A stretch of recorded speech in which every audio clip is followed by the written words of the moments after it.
Hey guys, what's up? I'm Stricken06 of Stricken06.com. Welcome back. Today we're going to be continuing the trailer hitch wiring and everything install. Today is going to be the part 2 series. We're installing the Curt wiring hitch. These are plug and play specific for this vehicle. It's a 2016 Kia Sorento. So let's get to it. So in the box, when you order the Curt model 56256, this is again specific to the 2014 to 2016 Kia Sorento. It's a direct plug and play kit. You get the instructions, you get what looks like a fuse, some taps, some terminals, some zip ties, some double-sided tape, some more paperwork. You get a fuse holder, an inline fuse holder. Let me tilt you guys up a little bit. You get the long range of wire. This will go directly to the battery and then to the kit itself. This is nice of them. This is expensive. This is probably the most expensive part in this damn kit.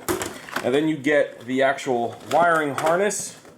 The wiring harness has direct plug and play plugs, which is nice of them. You don't have to tap into any wires. These go directly to the harness of the vehicle on each side of the taillight. It's pretty simple. You cannot mess this up. And the other side of this black box here, you have your trailer wiring harness. Obviously, the single plug. This is a 4-wire system. I chose the Curt primarily because of the reliability that the Curt name brings. A lot of their products, you know, even if they're made overseas, it doesn't matter. They're made under ISO 9001 standards. If you don't know what that is a regimented, rigorous certification to obtain. There has to be a certain level of quality within the manufacturing process to obtain it. All of their products are ISO 9001 certified. Furthermore, you get these reliable plugs. You don't have to tap or splice anything. You just plug it directly in and you're good to go. Plus this kit, for just a few dollars more, aside from the higher quality, you know, you get things like this: an extra fuse, some terminals, some zip ties, double-sided tape. You know, you get a fuse holder. Some of the cheaper kits skimp out on things like that. Once you got the cover off,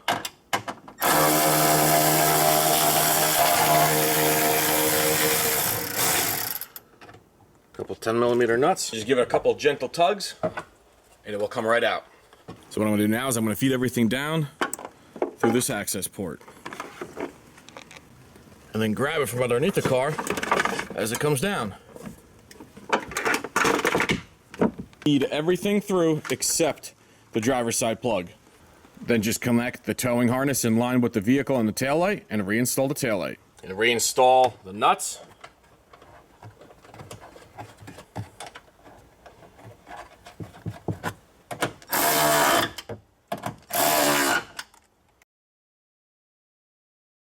So next thing we got to do is we got to run this to the passenger side. I'm just running that green wire towards the passenger side, all the way up behind the rear bumper support. So this way it's up and out of the way. I'll probably just zip tie it around whatever source that I can to make sure the wire doesn't droop or slop around. Like so.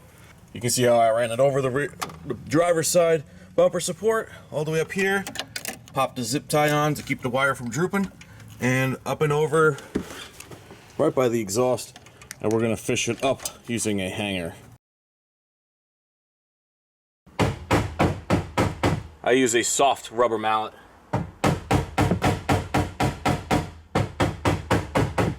Just tap the studs. Helps it come out a little bit easier. It helps having a tool like this, a plastic trim panel tool, to hook on the light and pull it. Pop the hanger through that access port by the passenger side taillight, and it came out all the way in the bottom, hooked my wire up. Now I'm going to just yank up. Be gentle with it, as it can snag and get caught. So you don't want to be yanking too hard and break any of the plugs or connections. And just tighten those screws back up once you have all your connections made.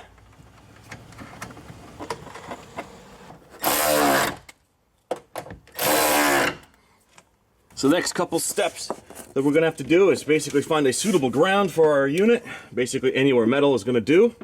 That's this white wire here with the loop already on it. And the other wire should be the black one. That is going to be brought all the way up to the front where the battery is. What I'm going to do is I'm just going to make my own grounding point right somewhere around here. I'm going to remove some of this paint so it doesn't reduce the connectivity.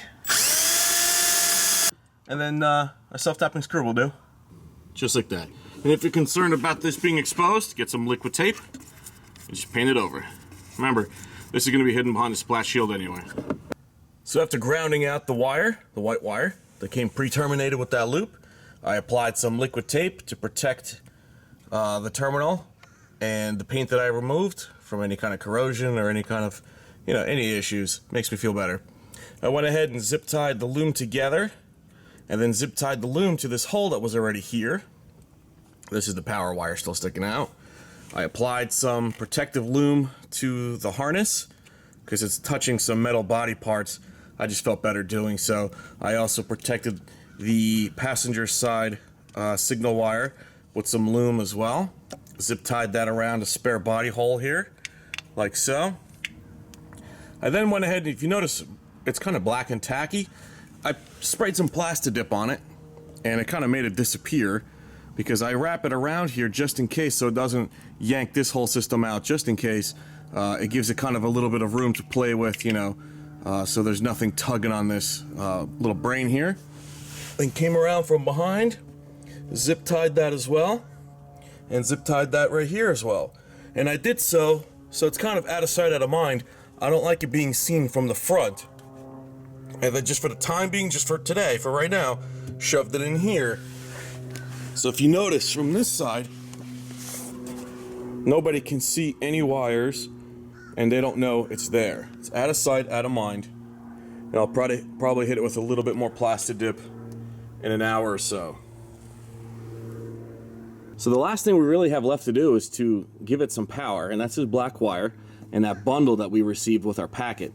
We got to find a way to basically sneak it all the way through the bottom of the car to underneath the engine area.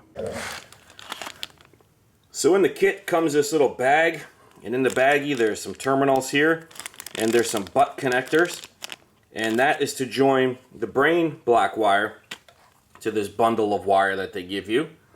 And if you know me by now, I hate these things. These can be problematic. They're okay for certain jobs, but being that this is a power connection, going to be exposed on the bottom of the car, I'm going to go ahead and make it a more waterproof, watertight, more concrete connection.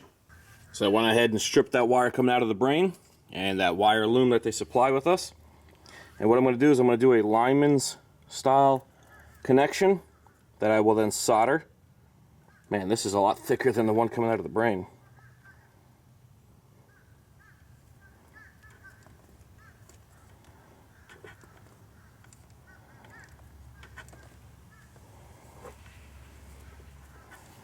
Now I'm going to go ahead and solder this up.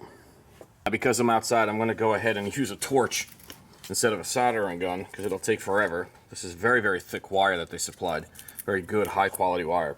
I'm going to go ahead and just use my torch here. And I'll put on a low setting just to heat this wire up a little bit so I can go ahead and solder it up.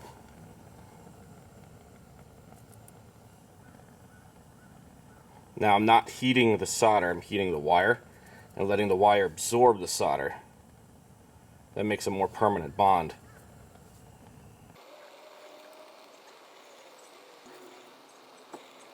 Alright, so after soldering the connection, I applied 3 layers of shrink wrap or shrink tubing to the wire to give it a real good insulation and a good connection.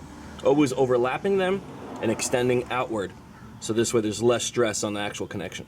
Believe me when I tell you, with this next step, having 4 Rhino ramps really helps. Alright, with this next step, we're going to have to take this power wire and drag it all the way underneath the car to where the battery is. So we got to be smart. We got to avoid moving parts that sway, parts that turn. See, I only have a front wheel drive, so I don't have a differential here. But in the center, you would have, if you have a 4-wheel drive, a spinning drive shaft, propeller shaft. You would have axles in here, but regardless, all of this moves up and down. So you want to avoid any moving parts, any hot parts like this exhaust. So follow existing lines. For example, we have here maybe fuel lines, maybe brake lines. Follow them. They're tucked up in safe places. This looks like brake lines maybe. So we can zip tie right to them and make a safe way back. But of course, Kia and Hyundai don't make it any easier for you. They have these covers covering up accessible areas, so we might have to remove those. If you come across any kind of sharp metal or edges or anything like that's very sharp. That will easily wear down the insulation of a wire. You're gonna have to install some wire loom like I did here around this corner, because you don't want to short circuit your car. Also keep in mind that you're gonna have a spare tire here. You might not have all this nice clean space to work with or have a wire to hang out in once you've put the spare tire back in. So keep all that in mind, and I'll show you when I'm done how I did it. Alright guys, so here's the progress so far. Went back in, added some loom here, and I basically followed the brake line. Here's your brake line. It feeds right up into here. So I followed the brake line. So I figured if the factory finds this location to be good, so do I. And you can see I just zip tied right to it. Right there, see those two wires? One of them's gonna be the brake line, and one of them's gonna be that zip tied positive wire. Went right through the cross member there. Popped out, where are we? Popped out right there. Basically, you're looking for the zip tie here. That's indication that that's my wire right here. Continued right by the fuel cell. I ended up removing, where are you? I ended up removing that splash shield that was here. Just a couple 10mm bolts.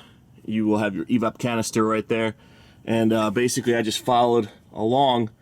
See this wire right there? That's my wire. Followed along via zip ties. They give you some convenient spots, little racks right there, all throughout. You can see the wire just continues on down. Right there. See it? Just continues on down. Again, I just followed the brake line. And anytime I went over something, see how like I went over this hump here? I added just some loom to protect the positive wire, because if this is a metal bracket and it's grounded and this is positive, it rubbing up like this in the next 5-10 years, it's gonna wear away the insulation of the wire. So I just added some of this loom to protect the wire. You know, we're talking about pennies here that could really, really go a long way to protect it. Right in here, I just simply used this open space. I had an open space, I don't know why, so I just stuck a wire right through it. That happened a couple times. I think right there as well. Yep, right there as well. Just stuck the wire right through the opening. And again, anytime that I crossed something, I always added some loom to it. Again, little extra protection. It's like insurance, you know, you're just basically protecting yourself and your investment. You know, forget the wiring harness. I don't care, I'll buy a new one. I just don't want to be plagued with electrical issues, you know, as things rub around. So this wire loom will protect it for years to come. Again, more of this wire loom right there. And as we make our way to the front of the car, again, any kind of crossover, zip ties and loom. Same thing right there. Now we're already at the front of the car. Here's the front wheel. And I just, again, followed the brake lines, added loom, and then I ventured off into my own direction. Zip tied around the steering shaft, the plastic casing for it, and popped my way up via a hanger. Now, starting from here, you can see right there, all the way up, it's wire loomed. I'm protecting myself against engine heat, I'm protecting myself against any kind of vibration in the engine area, loomed all the way up. Here's the battery. Coming all the way up. See that wire loom right there that's jiggling? That's me. Snuck right past the computer, fuse box, and here it is. Now I'm gonna tap into my little additional fuse box that I installed. You can check out my video on my channel, you'll see how I installed that. Otherwise, you would just need to route this wire right across here into the positive. This is why I love this little auxiliary fuse box that I installed. Check my channel out, guys. It's really handy. Made my wiring real simple. Now let's go check out the rear of the car to make sure everything's wired up right. So if you're wondering if everything's installed correctly, simply take a little test light. This is ground. And take the probe and stick it inside. You'll see the light turns on. You guys see that? All right, see, that's the daytime running lights, or you know, the regular taillights. This one should be one blinker. This one should be the other blinker. I have it on hazard lights. And if you test individual turn signals, you'll see one of them will only blink and the other one won't. And that's how simple it is to install a wiring harness in a Hyundai or Kia. I'm probably not going to be using this wiring for a while, so I want to protect this nice clean contacts inside. See the metal contacts? From corrosion and dirt. So you could take some dielectric grease, simply squirt some in here with this little dust cap that they supply you. And that will make a nice watertight and dirt-tight seal around it. And dielectric grease doesn't ruin rubber or plastic parts, which is nice. And slip that on. And the excess will obviously ooze out, and that's fine. We're just going to wipe it up. Now you can stash yours the way you want. You can stick it in here, you know, and zip tie it. You can zip tie it up top there. You can loop it around one of these hooks here. There's many things you can do with it. I have my little way. Alright guys, there you go. That is the finished end product. Fully installed and wired. Look at that. Pretty cool. That is one of my favorite little hitch attachments. It's good for recovery. It's good for in case you're stuck in the mud. It's a nice little D-ring. Comes right off with this fastener here. And I also got it locked up. Alright guys, so there you go. That is the full install. You probably saw in the previous video the actual hitch install. Today we did the wiring install. So search my channel if you want to know how to do the actual hitch install. But thanks guys for watching. That's the 2016 Kia Sorento. This should work generally all the same for all Sorentos, all Hyundai Santa Fe's, and pretty much all vehicles anyway. Thanks guys for watching. It's Stricken06 of Stricken06.com. Don't forget to subscribe and like this video. Take care.